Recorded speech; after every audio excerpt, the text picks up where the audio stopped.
She seems different from the others, more mature, more grounded. She talks about her kids with genuine love, not as baggage. She mentions her ex only briefly, with what sounds like healthy distance. She handles her life, job, children, schedule, with a competence that's impressive to watch. And when she looks at you, there's something in her eyes. Gratitude, maybe. Appreciation for a man who sees past the complexity to the woman underneath. 3 months later, you're sitting in your car outside her house, dreading the conversation you know is coming. Your savings are depleted. Your boundaries are gone. Your role has shifted from partner to provider plus therapist, plus babysitter, plus emotional regulator, plus financial safety net. And you're wondering how the woman who seemed so self-sufficient turned you into a utility she can't function without. Alpha lens mindset here. Let's break it down. Let me tell you what's really happening when you date a single mother, because it's not what she's telling you, and it's definitely not what you're telling yourself. Here's a reality check that'll save you years of your life. When a woman with children presents herself as low maintenance, independent, and just looking for a good man, she's often running the most sophisticated extraction system in modern dating, not because she's evil, because she's surviving. And survival, when it becomes habitual, looks exactly like strategy. The single mom archetype has been carefully rehabilitated in culture. Strong, capable, sacrificing, deserving. Any man who hesitates is shamed, immature, selfish, can't handle responsibility. But nobody talks about the structural reality beneath the surface. Nobody explains why so many men emerge from these relationships financially drained, emotionally hollow, and legally exposed. I counsel men in this exact situation weekly. They come in talking about connection and chemistry. Within 20 minutes, they're describing dynamics that would be called exploitation in any other context. One client, 38, successful engineer, met a single mother of 2 who seemed perfect, self-sufficient, appreciative, sexually generous. 6 months in, he's paying her rent temporarily, while she gets back on her feet. 9 months in, he's driving her kids to school because her car keeps breaking down. 12 months in, he's discovered she's been telling the children to call him daddy, without ever discussing it with him. When he tried to slow things down, the tears came. The kids will be crushed. They finally have stability. You're not going to abandon them, are you? He wasn't dating a woman. He was being installed into a pre-existing family infrastructure as a replaceable component. The first mechanism you must understand is accelerated intimacy extraction. Single mothers don't have time for the slow courtship dance. They can't afford 6 months of casual dating to assess compatibility. Every week without secured male resources represents actual financial and logistical cost. This creates pressure that masquerades as passion. She's not falling for you quickly because you're special. She's falling for you quickly because her situation demands rapid commitment. The intense early connection, the deep conversations, the sexual generosity, the "I've never felt this way before," is often calibration, not chemistry. She's determining your utility ceiling under the guise of romance. Watch the timeline carefully. Healthy relationships build through shared experiences over time. Single mother dynamics often compress this into weeks. She needs to know: will you help with homework? Will you cover unexpected expenses? Will you tolerate schedule disruptions? Will you accept that you will never be first priority, but you must always be available? The testing happens in real time. Cancel a date because of work. Does she support your career, or does she emphasize how disappointed the children will be? Set a boundary about weekend availability. Does she adapt, or does she manufacture crises that require your presence? Every interaction becomes data collection about your compliance threshold. I had a client, 34, attorney, meticulous about his time. He dated a single mother who seemed to respect his schedule. Then the emergencies began. Medical appointments that couldn't be rescheduled, babysitters who cancelled last minute, work crises that required her presence. Each time, he was the solution. Each time, his boundaries were presented as obstacles to her survival. Within 4 months, his carefully protected calendar belonged to her logistics. He wasn't her boyfriend. He was her contingency plan made sentient. The second weapon is child-based obligation architecture. This is the most sophisticated manipulation in modern dating because it operates through genuine love for children who are genuinely innocent. She doesn't need to threaten you. The children do the work for her. The architecture builds in stages. First, introduction as mommy's friend, harmless. Then, gradual integration into their lives. You're at birthday parties. You're helping with science projects. You're the only man at the father-daughter dance because her father isn't reliable. Each step deepens your emotional investment in children who are not yours, while simultaneously increasing your visibility as their male presence. Then comes the terminology shift. The kids start calling you by name less, using relationship terms more. "When is your name coming over?" becomes, "When is daddy coming home?" She doesn't correct them. She watches your reaction. If you accept it, you've been promoted without negotiation. If you resist, you're the man who doesn't want to be part of the family. The trap closes when you try to leave. Suddenly, you're not ending a relationship. You're abandoning children. You're proving you're just like her ex. You're confirming every fear she programmed into them about men who disappear. The guilt is structural, inescapable, and entirely by design. A contractor told me his story. Dated a single mother for 8 months. Met her son, 7, who had attachment issues. He was patient, consistent, became the stable male presence the boy craved. When he discovered she was still seeing her ex for the child's sake, he ended it. She told the son that daddy left because he didn't love us enough. The boy called him for weeks, crying, asking why he stopped loving him. The man spent 3 months in therapy processing guilt for a child that wasn't his, for a departure that wasn't his fault. She weaponized a child's trauma to punish him for having boundaries. The third mechanism is financial boundary dissolution through incremental necessity. No single mother opens with, "I need you to support me." That would trigger healthy resistance. Instead, she opens with competence. She has a job, she manages, she's doing it all, barely, heroically, but she's managing. Then the cracks appear, not as requests, as observations. "I don't know how I'm going to cover this car repair." The daycare raised their rates again. "I had to choose between the electric bill and groceries this month." These aren't asks, they're tests. Will you volunteer? Will you offer? Will you step into the provider role without being explicitly asked? The genius is plausible deniability. She never demanded anything. You offered. You insisted even. And once you've offered once, you've established precedent. The second time is easier. The third time is expected. By the 6th month, you're not helping with emergencies. You're covering predictable shortfalls that somehow never resolve. Watch for the lifestyle maintenance pattern. Does her financial crisis resolve, or does it expand to match your capacity? Does she pursue advancement, additional income, better budgeting? Or does she find that her current situation, supplemented by your contributions, is sustainable enough? The single mother who remains in survival mode despite your presence isn't stuck. She's optimized. I know a man who spent $47,000 in 18 months on a woman who just needed help getting stable. She was a nurse, decent income. But there was always something. Her mother's medical bills, the children's private school tuition she couldn't disrupt, the car that needed replacing, the security deposit on a better apartment. Each need was specific, urgent, unconnected to the last. Each was presented as temporary, exceptional, never to repeat. When he finally audited the spending, he realized he was funding a lifestyle 40% above her actual income. She had calculated exactly what he could provide and built her life around that calculation. He wasn't her partner. He was her income supplement with emotional benefits. The fourth weapon is ex-husband triangulation and comparison management.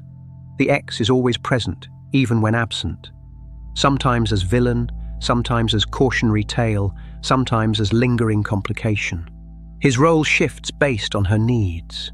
The villain version is simplest. He was abusive, addicted, absent, unreliable. She escaped. She's healing. She chose wrong once, but she's smarter now. This narrative serves two functions. It explains her single status without implicating her judgment, and it positions you as the corrective, the good man who proves not all men are like him. The cautionary tale version is subtler. He was decent, but they grew apart. She settled before and won't do it again. She knows what she deserves now. This raises the stakes. You're not competing with other potential partners. You're competing with her newfound standards, which are inflated by regret and powered by desperation to avoid repeating mistakes. The lingering complication version is most dangerous. He's still involved for the children. They communicate regularly. There are occasional misunderstandings, moments of tension, late-night calls about emergencies. She presents this as burden. Often, it's theatre. The ex's continued presence maintains her sense of being wanted, creates jealousy that increases your investment, and provides exit options if you fail to perform. Watch for the comparison schedule. Does she mention things her ex did that you don't? Does she reference how he finally stepped up in ways that suggest you're being measured? Does she maintain emotional intimacy with him, knowing his dating life, his struggles, his growth, that exceeds what you'd expect from a difficult co-parent? A software developer described this perfectly. His girlfriend's ex was toxic, unreliable, emotionally unavailable. Yet she knew his new girlfriend's name, his therapy progress, his job search details. She had opinions about his parenting improvements. When the client expressed discomfort, she accused him of insecurity. I have to communicate with him. We have children together. The communication was daily. The emotional investment was obvious. The ex was being managed as a backup option while he was being tested as primary provision. He was auditioning for a role she was simultaneously offering to someone else. The fifth mechanism is time and attention monopolization disguised as inclusion. She doesn't have free time. Every moment is scheduled, obligated, committed. Therefore, any time she gives you is precious. Any time you don't accommodate her schedule is rejection of her reality. This creates a dynamic where your availability is assumed, while hers is scarce and valuable. You adapt to her children's schedules, her custody arrangements, her work demands, her exhaustion. Your flexibility is presented as love. Her inflexibility is presented as necessity. The power imbalance becomes invisible because it's framed as practical reality. But practical realities can be negotiated. True partnerships find mutual accommodation. Watch whether she ever adapts to your needs. Can you schedule a date that works for you, or must you always fit her windows? Does she ever arrange childcare to be fully present with you, or are you always sharing her attention? When conflicts arise between her schedule and something important to you, how is the conflict resolved? The inclusion can feel like intimacy. You're meeting her children, you're part of her daily life, you're seeing her real self, exhausted and unguarded. But genuine intimacy requires mutual vulnerability. Are you seeing her real self, or her performed authenticity? Is she equally vulnerable about her fears, her failures, her contributions to her situation, or only about her struggles and sacrifices? I counseled a man who spent 2 years with a single mother who couldn't get a babysitter for any significant event. He attended children's birthday parties instead of romantic dinners. He helped with bedtime routines instead of evening conversations. He became integrated into her family life without ever having a relationship with her independent of it. When he finally asked for a weekend away, just the two of them, she was shocked. "You knew I had children when you met me. This is what my life looks like." She had successfully merged her romantic needs entirely into her logistical needs. He wasn't her lover. He was her childcare with romantic benefits. The sixth weapon is identity absorption and role foreclosure. This happens gradually, then suddenly. You stop being an individual with your own life and become mom's boyfriend or the kid's stepdad-in-waiting. Your social circle narrows to include her friends, her family, her children's activities. Your identity reshapes around your utility to her family system. The foreclosure is psychological. You begin thinking of yourself in these terms. I'm good with kids. I'm reliable. I'm not like her ex. Your self-concept becomes dependent on this role performance. Leaving isn't just ending a relationship. It's abandoning an identity you've constructed, disappointing people who depend on you, proving you're just like the others. Watch for the language shift. When do you start referring to her children as our kids in your own mind? When does your social media presence begin featuring family content that isn't your family? When do your friends comment on how much you've changed, how wrapped up you are, how they never see you anymore? The absorption serves her needs perfectly. A man with independent identity, independent resources, independent social support is a man who can leave. A man whose identity is fused with her family system is a man who will tolerate almost anything to maintain coherence. A physician described his transformation. Successful practice, active hobbies, strong friend group. Within a year of dating a single mother, his practice revenue declined because he was constantly managing her emergencies. His hobbies disappeared because family time took priority. His friends stopped calling because he was always unavailable. When he tried to reassert his previous life structure, she was wounded. I thought we were building something. I thought you wanted to be part of this family. He had been systematically separated from every resource that would enable his independence. The process felt like love. It was architecture. The seventh mechanism is legal and financial exposure through gradual entanglement. This is the long game, often invisible until it's too late. Common law marriage jurisdictions, palimony claims, child support allegations, asset commingling, credit score impacts. The entanglement happens through practical decisions that feel like relationship progression. You move in together because it makes financial sense. You combine some expenses because we're a team now. You help with her debts because her stress affects the relationship. Each step seems reasonable. Each step increases your legal exposure. The children are central to this exposure. In many jurisdictions, prolonged presence in their lives, financial contribution to their support, and representation as a father figure can create standing for later claims. Even without biological connection, you can face legal obligations based on in loco parentis principles. The law doesn't care that you never formally adopted them. It cares that you functioned as their father. Watch for the documentation of your involvement. Does she photograph and post your interactions with her children? Does she refer to you as their father figure in official contexts, school forms, medical appointments, legal documents? Does she create paper trails of your financial contributions to their support? A business owner learned this painfully. Dated a single mother for 3 years, lived together for 2, helped with her children's expenses consistently. When the relationship ended, she filed for child support, not from the biological father, from him. The claim was that he had held himself out as the father and created dependency. The legal battle cost $80,000 and 18 months of his life. He won in that the claim was ultimately denied. But the process destroyed his credit, his peace of mind, and his trust in any future relationship. She had been building a case throughout their relationship, documenting his involvement for exactly this possibility. The loving gestures were evidence. The financial help was obligation creation. The entire relationship was a legal strategy he mistook for romance. Here's what men don't understand about the single mother dynamic. It's not about the children. It's never about the children. It's about the structural position single motherhood creates, a position of legitimate need, moral authority, and societal protection that can be leveraged for personal benefit indefinitely.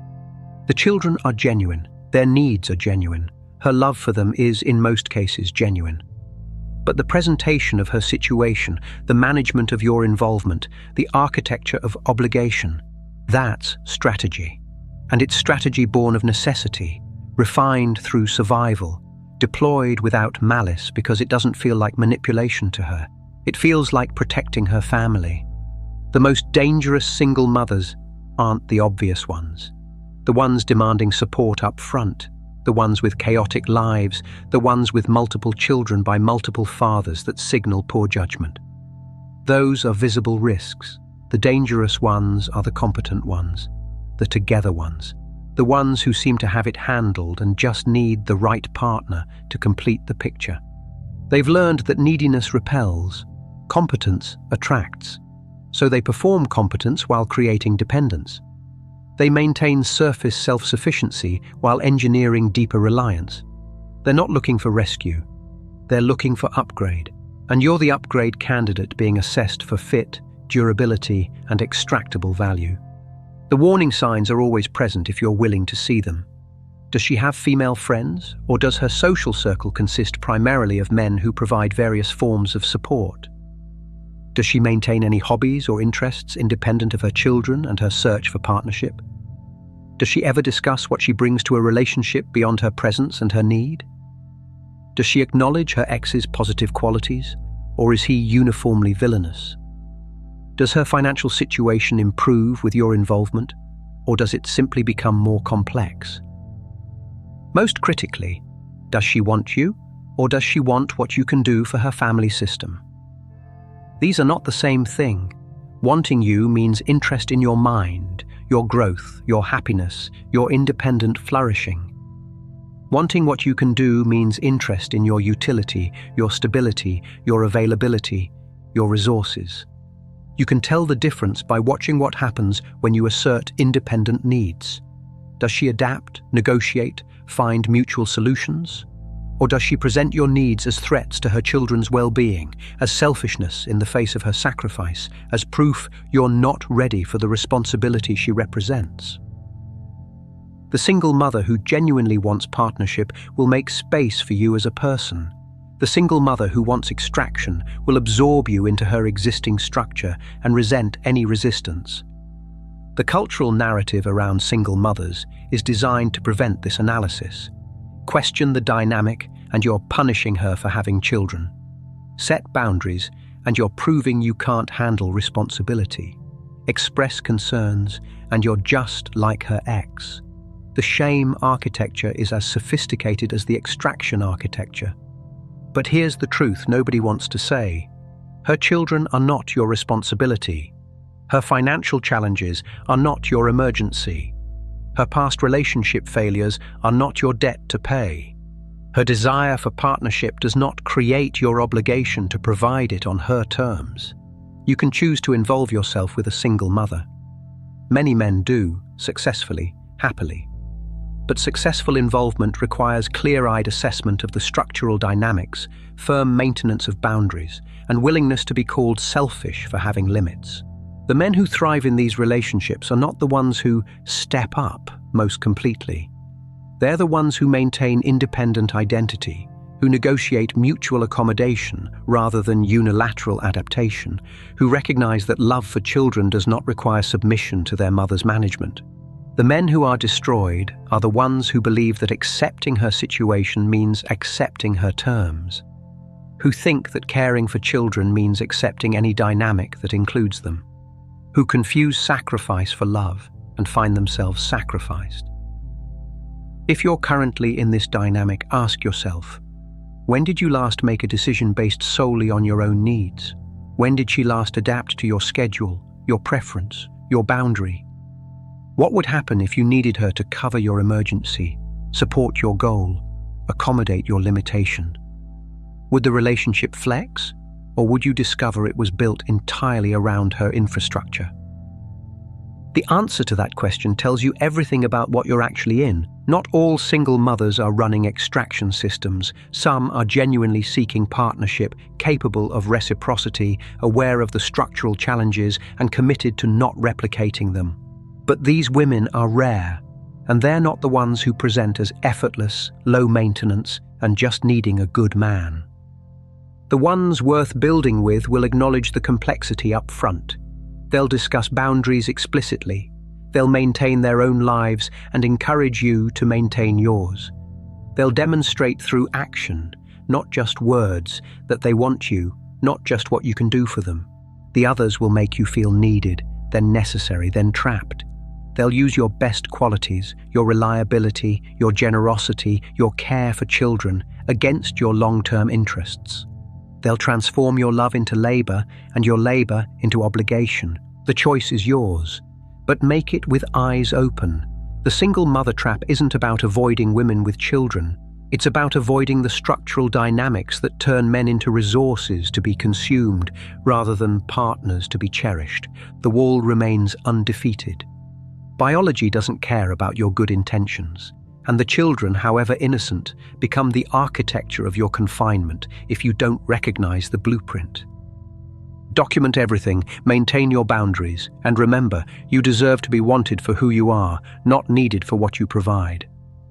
I want to hear from men who've navigated this. What red flags did you miss? What boundaries saved you? What would you tell your younger self? Drop your experiences below. Let's talk about what single motherhood in modern dating actually looks like when the empowerment narrative isn't in the room. Alpha Lens Mindset here. Thank you for watching. Stay sharp.